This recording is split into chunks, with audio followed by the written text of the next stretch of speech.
Mahalaga po ang trabaho ng exhaust system sa mga sasakyan natin. Pag po kasi umaandar ang makina natin, nagpo-produce po ito ng exhaust gas. So kailangan po nito ng dadaanan, kaya meron tayong exhaust system. At hindi lang po basta simpleng lalabas dyan yung exhaust. Pinapatahimik din po niyan yung andar ng makina at saka binabawasan yung pollution. Kaya guys, pag walang exhaust system, ang mangyayari niyan, lahat ng usok, init, at saka ingay ay maiipon doon sa loob ng engine bay. At syempre, wala namang may gusto ng ganon. Simulan po natin doon mismo sa may makina. Ang unang part po niyan ay yung tinatawag na exhaust manifold.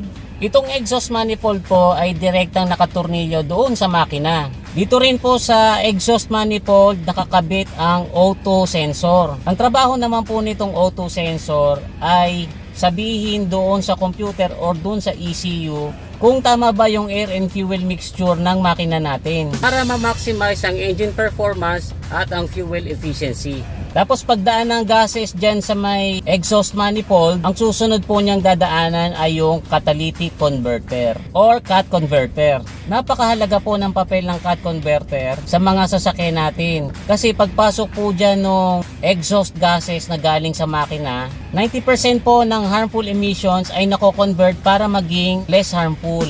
Pag po yan ay binuksan nyo, makikita nyo po sa loob nyan ay parang honeycomb or yung bahay ng bubuyog. Itong honeycomb na ito ay may layer ng iba't ibang klaseng metal katulad ng platinum, palladium at saka rhodium. Yung kombinasyon ng tatlong metals na to, pag dumaan dyan yung harmful emissions, nabe-breakdown po siya para maging less harmful na gas. Paglabas po ng hangin doon sa may cat converter, ang susunod na dadaanan niya ay yung tinatawag na resonator. Ang trabaho naman po nitong resonator ay makatulong sa pagpapatahimik ng tunog para ma-eliminate yung drone at saka yung buzzing sound, lalo pag mataas ang RPM. Paglabas po ng hangin niya sa may resonator, dadaan naman po yan dun sa huling part ng ating exhaust system. Ito po yung tinatawag nating muffler. Ang trabaho naman po ng muffler ay patahimikin as much as possible yung maingay na tunog na naipoproduce ng makina. Nagagawa po ng muffler yan kasi sa loob po ng muffler ay maraming chambers kung saan namamuffle yung tunog. Para paglabas po ng hangin doon sa may tailpipe ay malaking porsyento na po ng ingay ang nawala. Nice.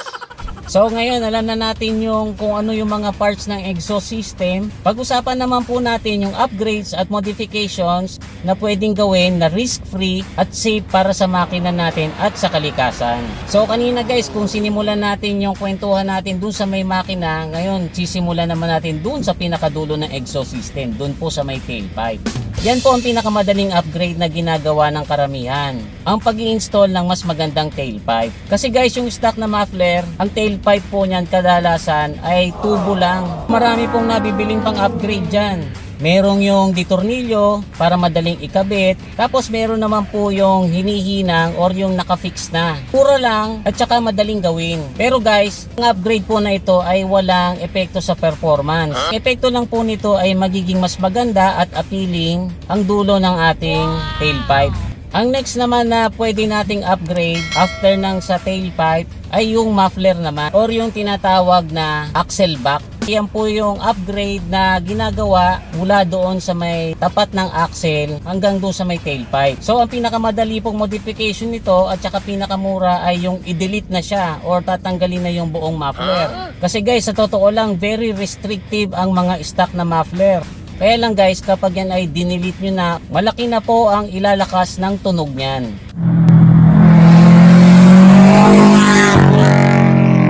Sa ating pong mga mahihilig sa pag-setup ng sasakyan, ay baliwala yan. Kaya lang po dun sa mga kapitbahay natin na hindi naiintindihan yung passion natin, maaari kayong maireklamo kapag parati kayo nagre-revolusyon. I'll call the police if you keep doing it. Okay, we're done. It's not safe. Okay. So, mas advisable po yung magpalit ng performance muffler. Mas maliit ang muffler, mas malakas ang tunog. Pag mas malaki yung muffler or yung tinatawag na chamber, mas tahimik ito. Pero hindi kasing tahimik ng stock. Good job! Tapos ang kagandahan guys ng performance muffler, mas magaan ito kaysa sa stock. Lalo na kung gawa sa titanium. Ang next naman po dyan ay yung tinatawag na cutback exhaust. Tinawag naman po yung cutback exhaust kasi ang upgrade po ay sisimulan nyo mula dun sa dulo ng cut converter. So yung iba po ang ginagawa, tinatanggal na yung resonator, dire-diretso na po dun sa may performance muffler or dire-diretsong tubo lang. Tapos ang ginagamit pong pipe dito ay mas malaki ng konti ang diameter kaysa sa stock, para mas mabilis makakaraan yung hangin. Ang ginagamit pong mga tubo dito ay stainless para mas matibay. Kuminsan naman po ang ginagamit ay titanium para mas magaan. Ang titanium medyo mas mahal ng konti kesa sa stainless. Mas advisable na wag nyong i-delete yung resonator. Paano masabi? Kasi hindi naman po nakakapigil sa daloy ng hangin yung resonator. Pag nandiyan pa rin yung resonator, pag mataas po yung RPM, ay mai-eliminate po nito yung drone sound or yung buzzing sound. Lalo pag matuli ng andar ng sasakyan nyo. Pero kung gusto nyo talaga yung medyo malakas ang tunog, i-delete nyo na yung resonator.